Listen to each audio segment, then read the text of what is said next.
Guys अब मेरी बात पे कंसंट्रेट करो। अब हम वो क्वेश्चन लगाने जिसमें gross profit and net profit दोनों है।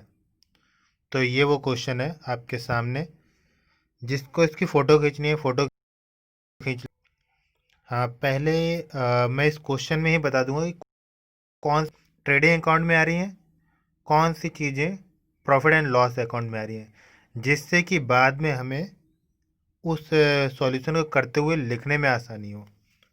तो देखो, जैसे कि ओपनिंग स्टॉक है, सभी लोग जानते हो कि वो ट्रेडिंग में आता है।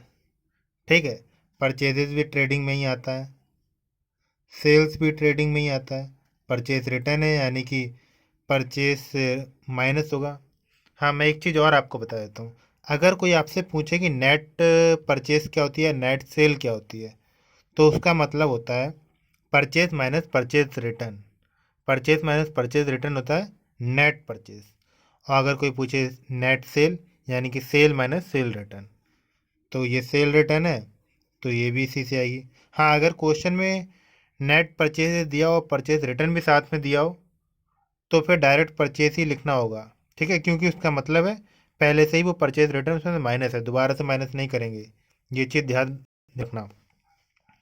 ठीक है, तीसरी चीज़ ये है वेजेस। हाँ, मैं नोट में भी लिखवा दूंगा। अभी एक बार क्वेश्चन देख लें, फिर मैं नोट में नेट परचेज और नेट सेल के बारे में बता दूंगा एक बार दोबारा से। और ये एडवर्टाइजिंग, एडवर्टाइजिंग हमारा आता है प्रॉफिट एंड लॉस अकाउंट में, तो उसे मैं पी से डिनोट कर रहा हूँ। लाइटिंग, तो यहाँ पे सिंपल लाइटिंग लिखा है, यहाँ पर कहीं भी फैक्ट्री की लाइटिंग नहीं लिखा। जब सिंपल लाइटिंग लिखा हो मतलब ये प्रॉफिट एंड लॉस अकाउंट में जाएगा, मतलब ऑफिस की लाइटिंग की बात हो रही है। और यहाँ रेंट एंड टैक्सेस की लिखा हुआ, यहाँ पर कहीं ऐसा नहीं लिखा कि ऑफिस का रेंट है, या ऐसा भी नहीं लिखा कि फैक्ट्री का रेंट है।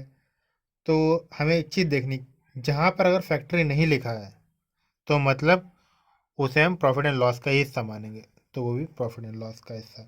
ठीक है, इसके बाद देखो क्लोजिंग स्टॉक, तो हमें पता ही है ट्रेडिंग में आता है।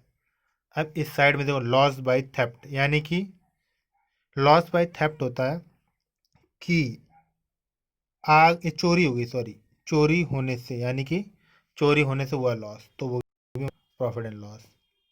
ठीक है, थेफ्ट एंड फायर होता तब आते की आग चोरी। हाँ, कैरिज आउटवर्ड, यानी कि ये हो गया हमारा जो हमने गुड्स को लोड करके भेजा, यानी कि भेजेंगे कब, जो हम करेंगे सेल, तो ये भी हमारा सेल के टाइम का, तो ये भी प्रॉफिट एंड लॉस का हिस्सा हो गया। क्योंकि अगर कैरेज इनवर्ड होता तो वो हमारा ट्रेडिंग में आता। मैंने पहले ही बताया था, फॉर्मेट बनाते हुए बताया था और क्वेश्चन कराते हुए बताया था ये चीज़। ठीक है, और उसके बाद क्या है, gain on sale of building. अब इसमें क्या है देखो, हमें फ़ायदा हो रहा है बिल्डिंग को बेचने पे, तो इससे हमारा ट्रेडिंग तो कोई मतलब नहीं, ये भी हमारा प्रॉफिट एंड लॉस का हिस्सा है। अब क्या है, loss on sale of machinery, चाहे लॉस हो चाहे प्रॉफिट हो, दोनों चीज़ हमारा प्रॉफिट एंड लॉस में ही जाएगा। फिर क्या है, प्रिंटिंग एंड स्टेशनरी। अब प्रिंटिंग और स्टेशनरी, यहाँ कहीं भी अब फैक्ट्री लिखा नहीं है, तो प्रिंटिंग हमारा वैसे भी ऑफिस में यूज़ होगा। अगर फैक्ट्री प्रिंटिंग होती तो बात अलग थी, यहाँ ऐसा कहीं लिखा नहीं है, तो ये भी प्रॉफिट एंड लॉस का हिस्सा है। डिविडेंड ऑन इन्वेस्टमेंट, डिविडेंड का मतलब होता है जब हम कोई इन्वेस्टमेंट करते हैं, तो जहाँ पे हमने अपना शेयर या जहाँ पे हमने अपना अमाउंट इन्वेस्ट कर रखा है, तो जब उसे प्रॉफिट होता है वो कंपनी हमें डिविडेंड देती है, इंटरेस्ट, जिसे हम दूसरे तो दूसरा नाम जनरली लोग इंटरेस्ट बोलते हैं, लेकिन डिविडेंड और इंटरेस्ट दोनों चीज़ अलग अलग होती हैं। जब मैं इसके बाद इसके चैप्टर को पढ़ाऊंगा डिविडेंड, शेयर एंड कैपिटल वाला, तब उसके बाद उस टाइम पे ये सब चीज़ें आपको डिटेल से बताऊंगा। फिलहाल ये जान लो कि ये हमारी इनकम है। ठीक है, तो ये प्रॉफिट एंड लॉस का। Interest on long term loan, अब ये भी हमारा प्रॉफिट एंड लॉस का हिस्सा है। इंटरेस्ट किस पे, लॉन्ग टर्म लोन पे। ठीक है, अब ये क्या, ऑफिस एक्सपेंसेस, हमारा ऑफिस का ही खर्चा है, तो ये प्रॉफिट एंड लॉस का हिस्सा। ट्रैवलिंग एक्सपेंसेस, ये भी प्रॉफिट एंड लॉस का हिस्सा। कमीशन हमें मिल रहा है, तो ये भी प्रॉफिट एंड लॉस का हिस्सा। कमीशन पेड कर रहे हैं, ये भी प्रॉफिट एंड लॉस का हिस्सा। अब हमें पूरे क्वेश्चन में पता चल गया कि कौन कौन सी चीज़ें ट्रेडिंग की, कौन कौन सी चीज़ें प्रॉफिट एंड लॉस की। तो अब हमें इसे पोस्टिंग करने में ज़्यादा दिक्कत नहीं आएगी, ना ज़्यादा सोचना पड़ेगा। तो कोई भी क्वेश्चन करने से पहले कोशिश करना इस तरीके से ऐसे कर लो जिससे कि बाद में पोस्टिंग करने में दिक्कत नहीं आती। ठीक है, चलो अब हम फॉर्मेट बनाते हैं और इसे पोस्टिंग करते हैं। गाइज ये है हमारा फॉर्मेट। जो हम दोनों चीज़ें एक साथ बनाएंगे तो ऐसे लिखेंगे, trading and profit and loss account for the year ending 31 दिसंबर 2020। मैंने इसलिए लिखा है क्योंकि ये जो क्वेश्चन था ये कैलेंडर ईयर पे है। देखो मैं दिखाता हूँ एक बार। ये देखो क्वेश्चन में क्या लिखा, 12/20। वैसे इसके आगे मुझे लिखना चाहिए था 31 दिसंबर 2020, लेकिन उस टाइम मैंने लिखा नहीं था तो इस कारण मैंने इसे ऐसे दिखा दिया। वैसे क्वेश्चन में आएगा तो पूरा पूरा वे लिख के देंगे। ठीक है, हाँ ये तुम्हारे एनसीईआरटी का ही क्वेश्चन है। हाँ मैंने एनसीईआरटी बुक से ही लिया है। अब देखो ये मेरा क्वेश्चन सामने रहेगा और सॉल्यूशन यहाँ दूसरे पेज पे। ठीक है, तो इससे समझने में आसानी होगी। तो देखो देखो फॉर्मेट एक बार दोबारा देखते हैं। क्या मैंने बताया था, trading and profit and loss account लिखा फॉर द ईयर एंडिंग 31 दिसंबर 2020। ठीक है, क्योंकि ये कैलेंडर ईयर पे, अगर होता है ये हमारा फाइनेंशियल ईयर पे 31 मार्च 2021। ठीक है, क्योंकि 20 चल रही है, 21 या फिर 20 जो भी मान लो, कुछ भी कर सकते हैं। अब हमने क्या किया था, सबसे पहले हमने क्वेश्चन में क्या देखा था, ओपनिंग स्टॉक था ट्रेडिंग अकाउंट में। तो हम ट्रेड अकाउंट में वैसे भी ओपनिंग स्टॉक लिखते हैं, तो यहाँ पे लिखेंगे टू ओपनिंग स्टॉक। क्या लिखेंगे, टू ओपनिंग स्टॉक। कितना, टू ओपनिंग स्टॉक कितना है, 2 लाख। तो ये हमने नोट कर लिया। ठीक है, इसके बाद इसमें क्या दिया है, इसमें दिया है परचेजेस दिया है, और परचेजेस के साथ में ही परचेस रिटर्न दिया है। तो ये तो पता ही है कैसे ट्रेड करना है, परचेस रिटर्न। तो इसे भी लिखते हैं। परचेस रिटर्न कितना है इसमें, ये है 70,000, यानी कि 19 लाख माइनस 70,000। तो हम उसे ऐसे दिखाएंगे, 19 लाख माइनस 70,000। कोई मुझे बताएगा कितना आ रहा है। हाँ कैलकुलेशन करो। ठीक है, रामगढ़ से आया 18,30,000। ठीक है, 18,30,000। हाँ सभी सेंटर से आ रहा है। ठीक है, हाँ मैं नाम नहीं ले रहा हूँ क्योंकि इसमें टाइम ज़्यादा हो जाता। ठीक है, हम बात कर रहे हैं अभी। हाँ मैंने एक चीज़, हाँ कुछ लोग कह रहे हैं कि नेट परचेज और नेट सेल के बताएं। ठीक है, तो एक बार नोट लिख लो। चलो क्वेश्चन के साथ साथ ये नोट भी लिख लो अपनी कॉपी में किसी जगह पे। नोट, ये इम्पोर्टेंट नोट है। देखो नेट परचेज क्या होता है। हाँ ये मैंने पहले आपको बताया नहीं था शायद, इसलिए मैं दोबारा बता रहा हूँ। आज तो बताया लेकिन पहले के वीडियो में शायद नहीं बताया, इसलिए मैं कह रहा हूँ। चलो नेट परचेज यानी purchase minus purchase return.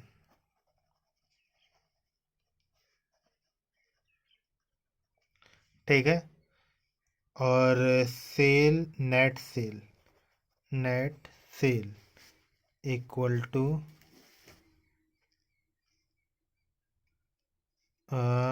Cell minus sale return. ठीक है, अगर क्वेश्चन में ऑलरेडी नेट परचेज या नेट सेल में से कोई भी चीज़ दी हो, उसके साथ में रिटर्न दें, तो दोबारा से माइनस नहीं करेंगे। ठीक है, ये रखने वाली बात है। ना तो ये सोचो नेट परचेज दिया, हो सकता है दूसरी, ऐसा कुछ नहीं है। नेट परचेज या नेट सेल दिए तो वही लेना है, इतना याद रखना। ठीक है, चलो हम अपने टॉपिक पे वापस आते हैं। तो हमने क्या लिख लिया था यहाँ पे, परचेज से परचेज रिटर्न कर दिया था। हमारे पास सेल भी है, हम सेल के लिए, चलो सेल है तो लिख लेते हैं बाई सेल। क्या लिखेंगे, बाई। ठीक है, मैं लाल पेन से लिख देता हूँ, बाई सेल। कितना है हमारा, सेल है, चेक करो कहाँ गया, हाँ ये रहा 25 लाख। ठीक है, तो 25 लाख का हमने सामान बेचा है, इसे अंदर कॉलम में रखेंगे क्योंकि हमारे पास सेल रिटर्न भी है। ठीक है, माइनस सेल रिटर्न। अब सेल रिटर्न कितना है, ये देखो सेल रिटर्न है 1 लाख की, तो इसे हाँ ये है 1 लाख, ठीक है। अब 1 लाख ये रहा, 1 2 3 4 5, यानी कि टोटल बाहर कितना आएगा कॉलम में? हाँ बिल्कुल सही, 24 लाख। 1 2 3 4 5। अब देखो सेल के बाद क्या वेजिस दिया हुआ, वेजिस यानी कि लेवरी। तो लेवरी हमारी ट्रेडिंग में आती है, वहीं पे करते हैं ना, ऑफिस में तो वर्क होता है और फैक्ट्रियों में तो लेबर्स होते हैं। टू वेजिस, तो वेजिस कितनी है? ये है हमारी 80 हज़ार, ठीक है। तो ये हम यहाँ लिख देते हैं, ठीक। इसके बाद और क्या क्या दिए? एडवर्टाइजिंग हमारा प्रॉफिट एंड लॉस का हिस्सा है, ये हमें पता है कि क्लोजिंग स्टॉक रह गया, और बाकी जो हमने ऑलरेडी लिख रखी है तो हमें इतना टाइम बर्बाद करने की जरूरत नहीं है, तो हमें सिर्फ ये लिखना है क्लोजिंग स्टॉक, ठीक है। बाकी तो हमारा प्रॉफिट एंड लॉस का हिस्सा है। तो देखो अब यहाँ पर हम क्या कर देंगे, by closing stock, closing stock, ठीक। क्लोजिंग स्टॉक कितना है? 2,50,000, तो हम वो 2,50,000 यहाँ लिख देंगे, 2,50,000, ठीक। अब इस क्वेश्चन में इतनी ही चीज़ें, ठीक है। तो हम इसका टोटल करेंगे, यानी टोटल करके हम क्या निकालेंगे? जीपी, जैसा कि हम सिंपल ट्रेडिंग अकाउंट में करते थे, ठीक है। तो हम जीपी निकालते हैं, यानी कि इसे मैं हरे पेन से लिख देता हूँ, टू ग्रॉस, हाँ मैं कारण बताऊंगा क्यों लिख रहा हूँ, 1 मिनट रुक जाओ।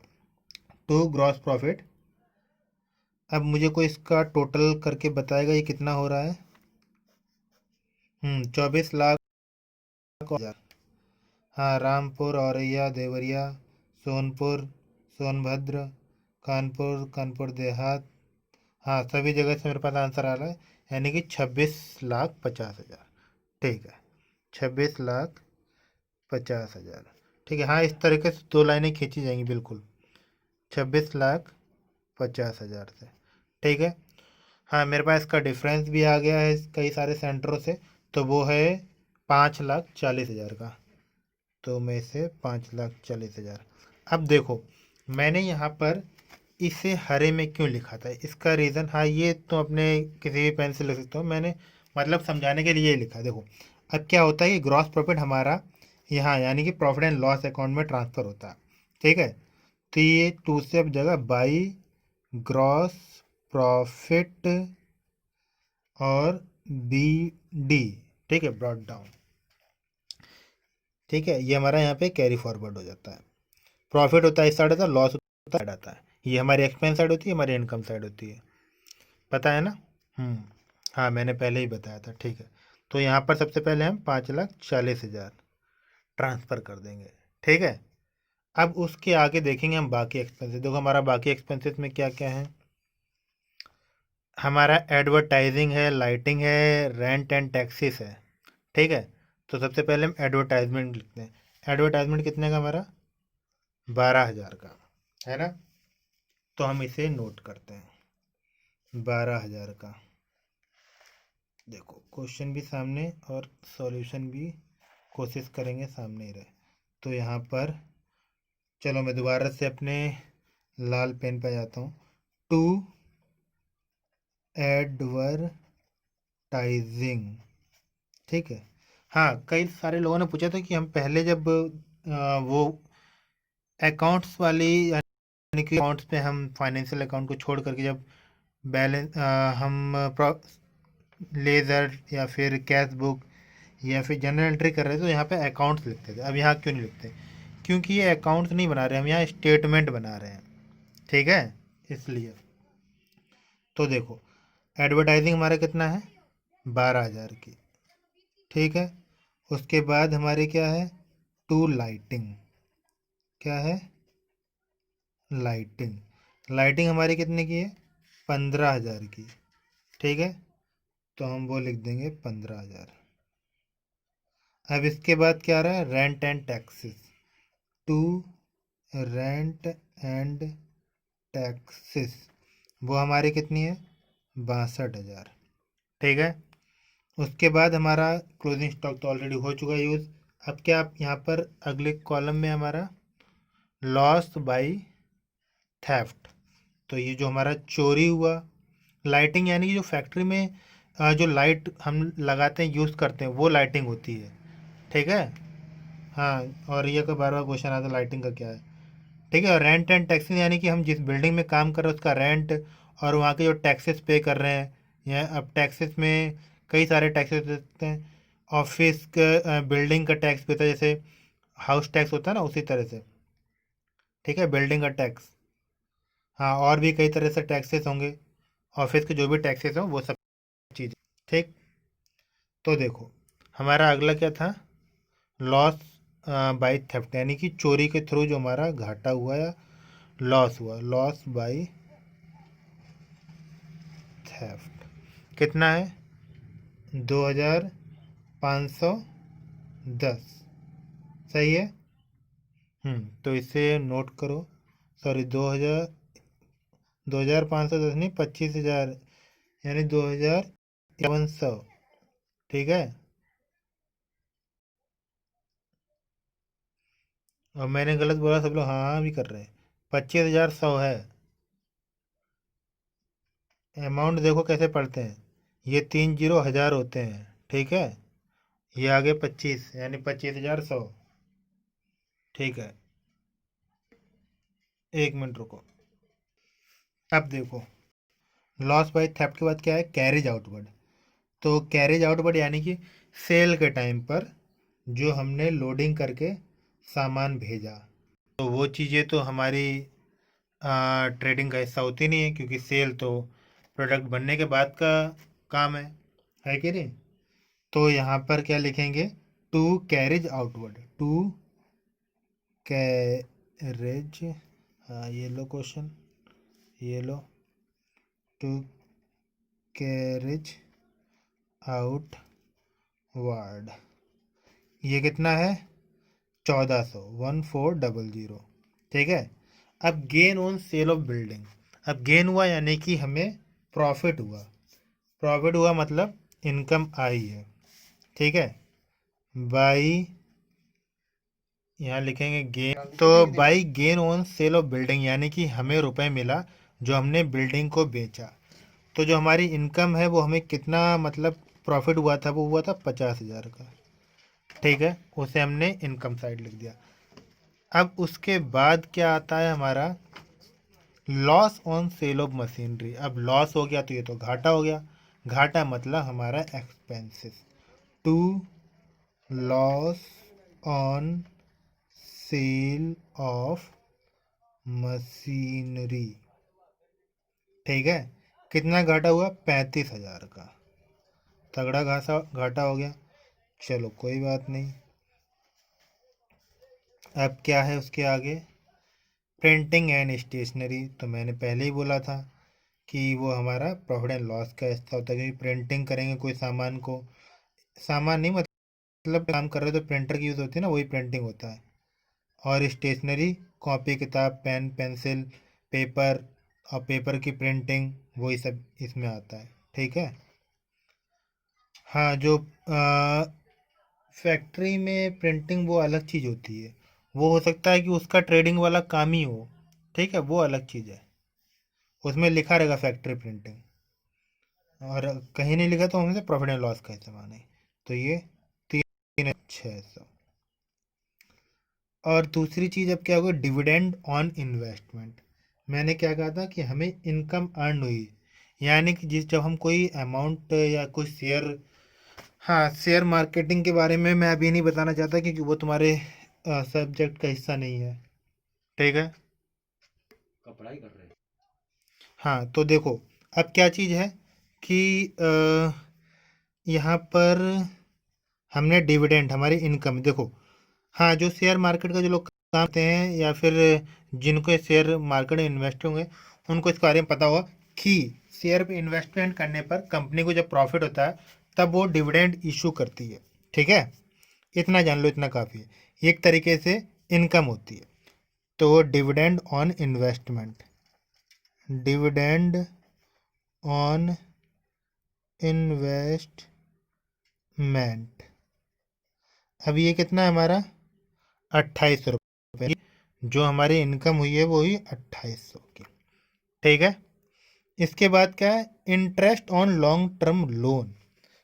अब interest on long term loan क्या चीज़ है, देखो, यानी कि हमने कोई लोन लिया था, ठीक है, लोन पे हमें अब इंटरेस्ट पे करना है। ठीक है, क्योंकि लोन लेंगे तो इंटरेस्ट पे करना होगा, तो वो हमारी होगी एक्सपेंसेस।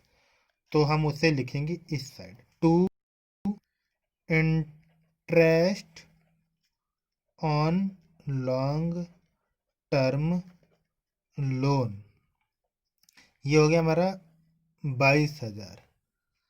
ठीक है, इसके बाद हमें पता ही कि ऑफिस एक्सपेंसेस हमारा प्रॉफिट एंड लॉस इसका हिस्सा होता है, तो ऑफिस एक्सपेंसेस ये कितना है हमारा 3500।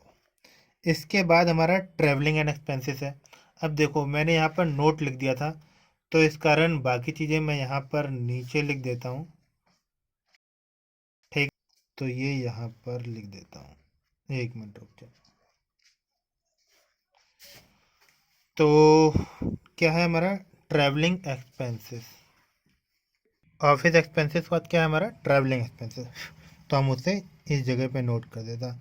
हाँ, ये बीच में मैंने नोट लिखा दिया था, इस कारण मैं फॉर्मेट को नीचे ले आया हूँ। चलो कोई बात नहीं, तो यहाँ पे हमारा ट्रैवलिंग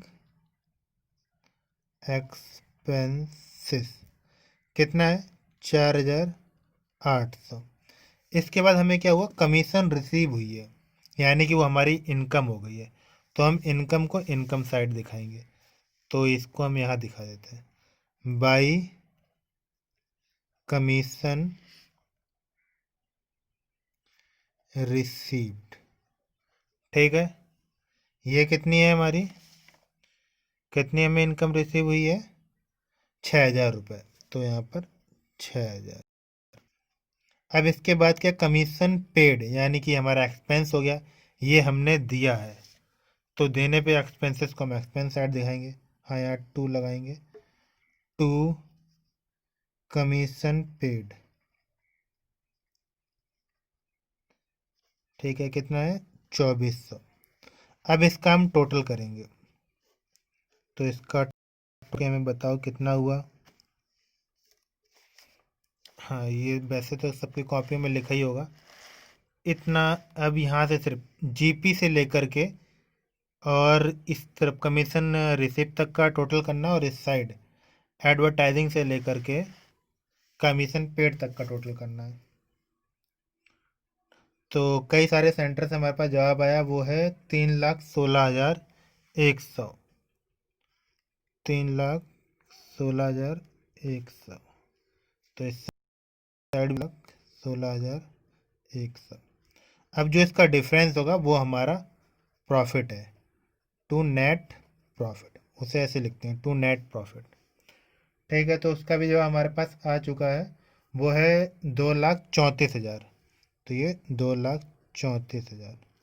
बस ये जो डिफरेंस है ये हमारा प्रॉफिट था। अगर ये यहाँ पर ये वाले टोटल ज़्यादा होते तो ये हमारा, यानी कि इस साइड कम पड़ता, अगर इस साइड कम पड़ता तो ये हमारा नेट लॉस हो जाता, तो नेट लॉस करके दिखाते।